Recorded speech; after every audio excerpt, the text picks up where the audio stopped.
Hello everyone, and welcome to the Pisces Guide to Pop Culture. I'm of course your host TJ. Been a long time since I've done a video, but I'm now off the road for a bit, so I wanted to drop in and do a quick little reading update for this fantastic book that I just bought at the Kentucky Book Festival, Queer Communion, Religion in Appalachia, edited by Davis Shoulders, who I'm now honored to call a friend. We shared a table at the fest. So as the title implies, it is an edited collection about the various ways in which queer folk of Appalachia have grappled with questions of faith, or lack thereof. And to say, I'm about halfway through, and to say that I love this book is to understate it. I think it is a powerful piece, a meditative book that really kind of grapples with the multiple ways in which queer Appalachians are sometimes very much embrace their faith. There's a really powerful, moving essay about a gay man who has kind of embraced Catholicism, and for whom that remains a key part of his identity as a chaplain.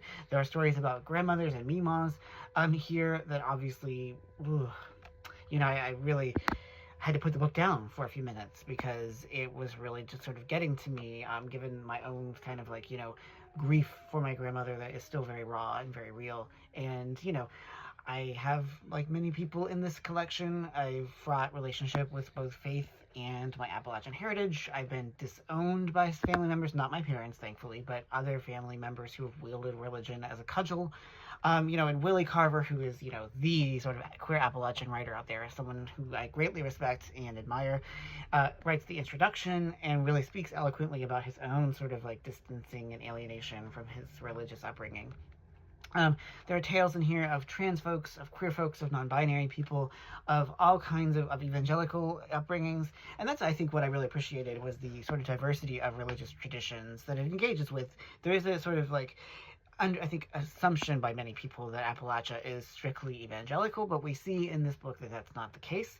There is a lot of pain here, but there is joy too. And I think that, one of the things I really appreciate and value about this is that it gives us, as I said, the multiplicity of queer engagements with religious faith and tradition. Religion is key to so many of us who grew up in Appalachia, whether in the sort of more northern parts like I did, but certainly the more southern regions of Kentucky and West Virginia. I'm obviously from the northern part of West Virginia. And so I don't know, this book really spoke to me, and I'm really glad to have met Davis, who I was proud and privileged to share a table with at the Kentucky Book Festival. So I'm really looking forward to seeing more from what they come up with. University Press of Kentucky is a fantastic press and is doing a lot of really important work highlighting queer voices in Appalachia. So if you haven't yet, do pick it up. It is quite reasonable. It's about $20. So it is, a really good book. I love the design. I love everything about it. So anyway, do pick it up and read it if you can. It's a truly terrific book. So anyway, thanks so much as always for joining me here at the Pisces Guide to Pop Culture. I'm your host, TJ. Take care, y'all.